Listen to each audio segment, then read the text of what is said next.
بسم اللہ الرحمن الرحیم۔ دنیاوی بادشاہ جسموں پر حکومت کرتے ہیں اور اولیاء دلوں پر حکمران ہوتے ہیں۔ ان کے کارنامے عظیم ہوتے ہیں۔ قرآن مجید میں ہے کہ بڑی چیز بڑے کے لیے ہے اور اچھی چیز اچھے کے لیے۔ خبیثوں کو انبیاء کی عمدہ نصیحتیں اچھی نہیں لگتی۔ نیک نامی ایک ایسی شے ہے جو نہ مرنے والی ہے۔ اس بندے کے نصیب میں بدبختی ہے جو اپنے پیچھے اپنے بڑے اعمال کو چھوڑ جاتا ہے۔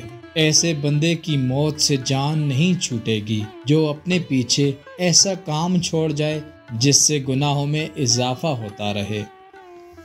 میری ایک بات اپنے ذہن میں رکھو کہ روح کے سمندر میں خود تیرنے کی کوشش فضول اور بیکار ہے۔ روح کے سمندر میں نوح والی کشتی کی ضرورت ہوتی ہے۔ وہ بندہ بخیل ہے جو دعا میں آہوزاری نہیں کرتا۔ اے اللہ، ہمارا مانگنا بھی تیری مہربانی کی وجہ سے ہے، کیونکہ تیری رحمت نہ ہو تو ہم رجوع ہی نہیں کر سکتے۔ اے خدا، روح کو وہ مقام دے جس میں بغیر حرف کے کلام ہوتا ہے، تاکہ پاک روح عالم غیب کے میدان کی جانب سر کے بل جائے۔ سخاوت فقیروں کو اس طرح ڈھونڈتی ہے جیسے حسین لوگ آئینے کو تلاش کرتے ہیں۔ خوبصورت لوگوں کا چہرہ آئینے سے حسین بنتا ہے اور احسان کا چہرہ فقیر کے وجود سے۔ دنیا میں بہت سے انسان ہیں جو اللہ کی عبادت کرتے ہیں کہ ان کو ثواب ملے گا، تو ایسی عبادت چھپی ہوئی گناہگاری ہوتی ہے۔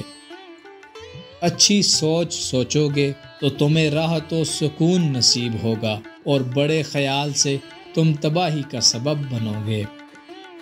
بلی جس گھر میں بچے پیدا کر دے تو سمجھ جاؤ اس گھر میں بہت جلد رزق کی فراوانی ہوگی اور کبھی رزق تنگ نہیں ہوگا۔